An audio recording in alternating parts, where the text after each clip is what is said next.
So, auch unsere Arbeit bei Nehemia hat wieder gestartet. Hier gehe ich gerade durchs Eingangstor und wir Salame! Nehmen dich heute mal wieder mit.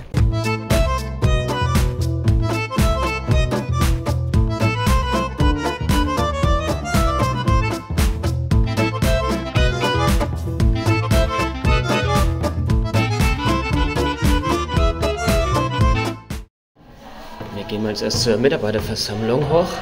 Dann filme ich nur ganz kurz rein, weil nachher muss ich kräftig auch mitsingen. Und wir starten ja immer mit Lobpreis.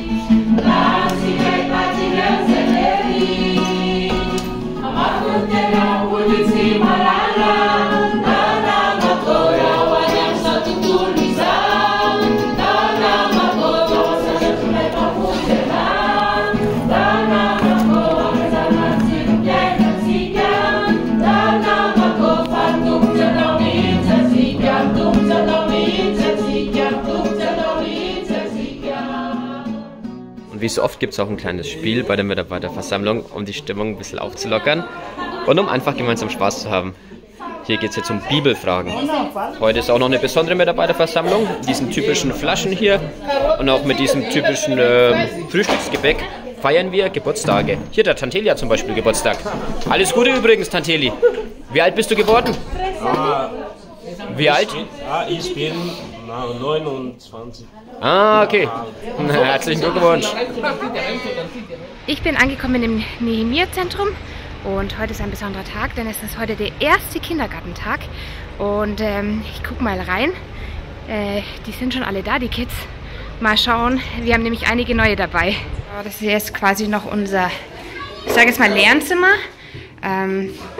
Vielleicht erzähle ich mal später in einem Video noch, wie unser Kindergarten aufgebaut ist. Und jetzt, am ersten Tag, haben sich hier alle Kinder zusammen versammelt. Falls du neu auf unserem Kanal bist, kurze Erklärung. Ich verantworte einen Kindergarten für die Kinder aus allerärmsten Hintergründen. Die Kinder haben zu Hause sehr wenig zu essen und natürlich auch normalerweise keine Spielsachen.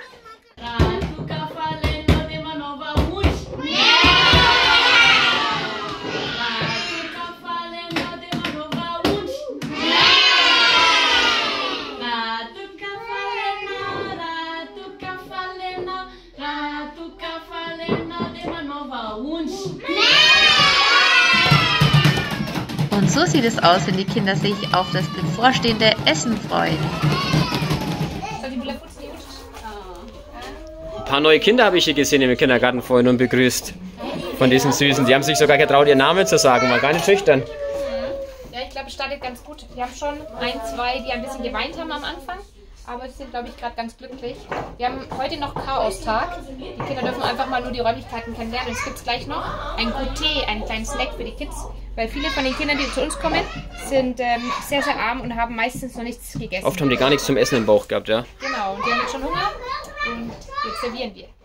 Wir haben auch vorhin gefeiert, da wart ihr dabei, die Geburtstage in der Mitarbeiterversammlung. Ja. Und Lieder gesungen natürlich, Spiele gemacht und Besprechung gehabt. Ich habe aber was abbekommen, ein Stück vom Kuchen. Ich bin noch am Essen, aber ich wollte nicht vor den Kindern essen, deswegen habe ich mir den aufgehoben.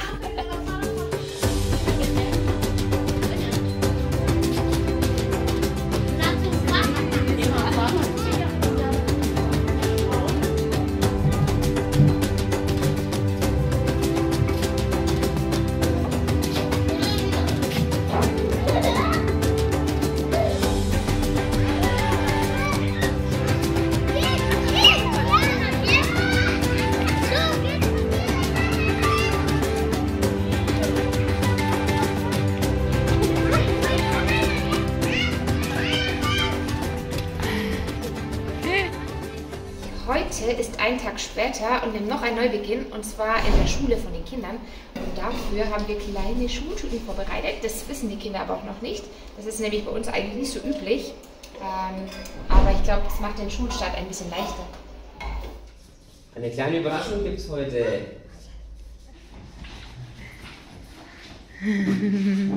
Heute müssen ja noch nicht alle Kinder von uns in die Schule gehen. Die Jamila darf noch ausschlafen, die hat absoluten Luxus, weil da beginnt es erst morgen. Aber bei den dreien hier heute. Oh, cool. Ich mache lecker.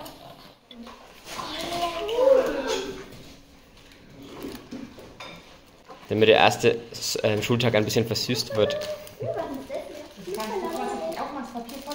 Weißt du, was das sind, Salome? Salome nicht ziehen. Was ist das hier? Du musst hier ganz vorsichtig. Oder ihr macht es so. Diese langen Stängel sind Wunderkerzen oder Sternwerfer genannt. Die sind extra lang. Dann können die benutzen. Dann macht man Feuer dran und dann kriegst du das. Und sprüht Funken. Lasst es euch schmecken. Danke.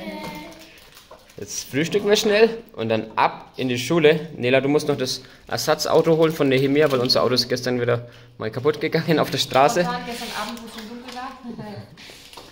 Aber das kriegen wir alles hin. Und dann geht es heute zu einem sehr, sehr wichtigen Termin für uns. So, da kommt auch schon das Ersatzauto.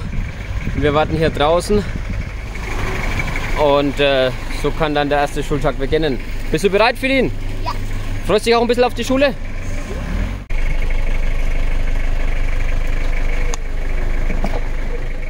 2 Monate waren wir jetzt in Deutschland, konnten lang ausschlafen.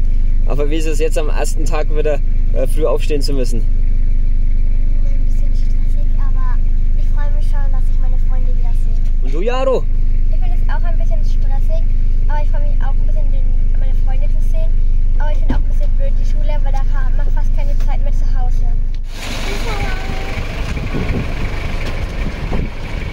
Viel Spaß in der Schule! Ciao!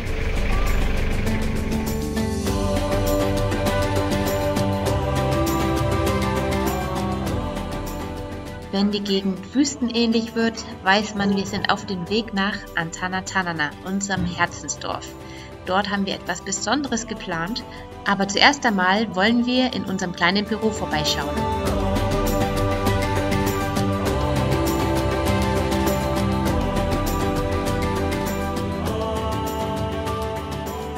Man sieht, gleich in der Früh stehen wieder einige Leute an. Also die Arbeit in den letzten 2 Monaten, wenn wir in Deutschland waren, die ist hier hervorragend weitergegangen. Was wir auch immer kontrollieren, ist es hier auch sauber, geordnet und so weiter. Das ist für uns als Deutsche schon sehr wichtig für unsere Arbeit hier. Und das macht der Davida hervorragend, zusammen hier mit der Ida und der Juni. Das hier ist der Davida mit der gelben Cap und das sind unsere anderen beiden Mitarbeiter. Wow. Ja? Mhm. Genau, jetzt besprechen wir uns noch ein bisschen, wie so die letzten 2 Monate waren, was so ansteht. Und dann kommt das neue, die neue Neuigkeit. Salami. Links der Tuki, der Bauleiter, ist angekommen. Dann in der Mitte ein Vertreter vom Schulamt. Und hier links vom Stefan ist der Bürgermeister von Antanatanana. Davida hier begrüßt gerade noch den Tuki. Und es ist jetzt alles ein bisschen im Schatten. Hier sind schon ein paar Kinder. Salami! Und hier werden wir auch gleich noch die Schulleitung treffen. Da hinten ist das alte Gebäude. Achso, das alte Schulgebäude. Wir haben noch gar nicht erzählt, warum wir uns hier treffen. Also okay, jetzt zu den Neuigkeiten. Der Schulbau in Antanatanana, den wir vor 3 Monaten beantragt haben, der ist genehmigt worden. Das heißt, wir können hier dieses Schulgebäude, was hinter mir ist, abreißen und komplett neu aufstellen. Deswegen treffen wir uns heute mit dem Bürgermeister, mit den Lehrern, mit der Elternvertretung, mit dem Ingenieur und dem Bauleiter, damit wir nochmal letzte Besprechungen machen können, damit wir morgen anfangen können. Hier im Bild siehst du die 2 Lehrerinnen zusammen mit dem Schulamtleiter. Der Schulamtleiter, der erklärt nochmal, nicht nur mit uns zusammen, sondern auch mit den ganzen Eltern, das ist sowas wie ein Elternbeirat, das nennt sich Pfeffi Madagaskar, was wir eigentlich hier machen. Und dann gab es nochmal ein ganz offizielles Hin- und Hergerede, sag ich jetzt mal. Da hat jeder mal sein Amt erklärt und feierlich verkündet, was er hier vorhat und dass er natürlich dankbar ist für die Zusammenarbeit und so weiter und so fort. Und ganz am Schluss haben wir auch alle zusammen Gott gebeten, dass uns Gelingen schenkt für unser Vorhaben.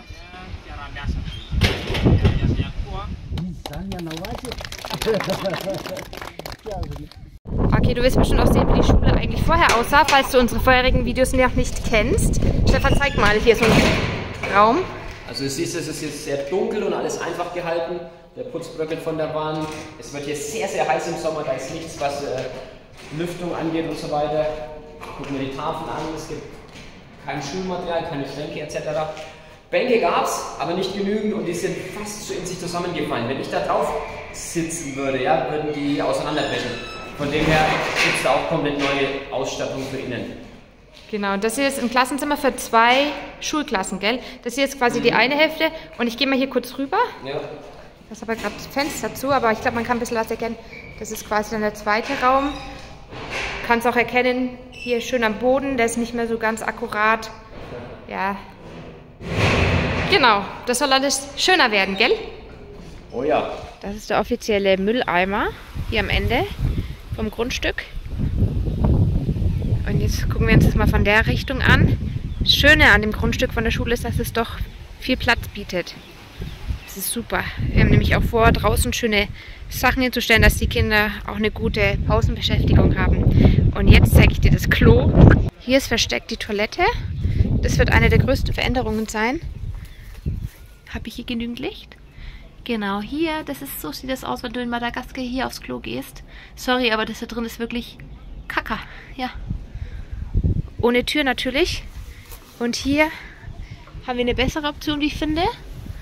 Der zweite Kloraum. Und da kannst du halt in ein Loch reinmachen. Genau, so sind aktuell die Toiletten hier in Hantanatanana in der Schule. Und das wird sich auf jeden Fall sehr doll ändern.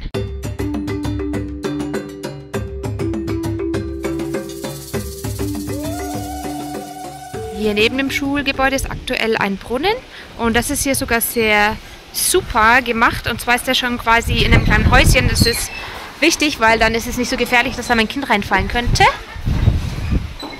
Und hier war mir gedacht, eigentlich quasi wie so ein Waschbecken. Genau, natürlich jetzt ohne Wasserleitung, aber hier wäscht man sich eigentlich die Hände drinnen als Schüler. Aber da das so anstrengend ist, das Wasser hier rauszuholen, haben die das, glaube ich, nie wirklich aktiv so gemacht.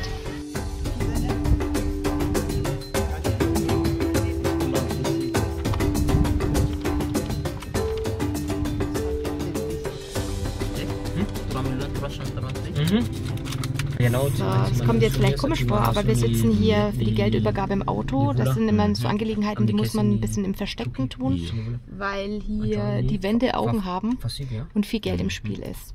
Genau. Hier rechts im Bild der Tuki, der Bauleiter, bekommt jetzt regelmäßig vom Stefan immer das Geld, was er braucht. Gehalt für seine Mitarbeiter und für Materialien.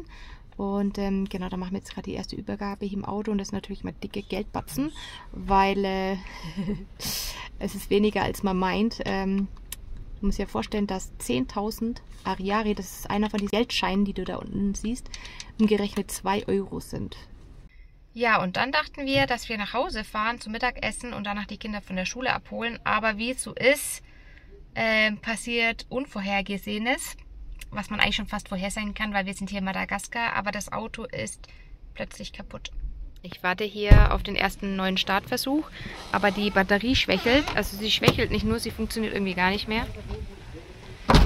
Und mit vereinten Kräften versuchen wir es jetzt wieder zum Laufen zu bringen. Zum Glück ist der Ingenieur auch mit dem Auto gekommen, weil sonst gibt es ja kaum Autos. Und da versuchen wir das jetzt mal hier wieder zum Laufen zu bringen. Wunder. Ja, ja. Okay, diese Ruhe. 10. Oh. Das Auto funktioniert wieder, wie du siehst. Wir befinden uns jetzt auf dem Heimweg und dann noch die Kinder von der Schule ab. Ich konnte das Anschieben des Autos nicht filmen, weil ja angeschoben werden musste. Wie viele Leute wart ihr? 3, 4, 5. Aber war auch eine nicht lustige Aktion, aber wieder mal typisch madagassisch. Es hat schon irgendwie geklappt. Ja, wie es weitergeht dann mit dem Schulbau oder ja, wie so der Start wird, das verraten wir dann beim nächsten Video. Wir sind schon voll gespannt. Ich freue mich mega, das Projekt anzugehen und wir halten dich auf dem Laufenden. Bis dahin sagen wir Tschüss und bis zum nächsten Mal. Tschüss.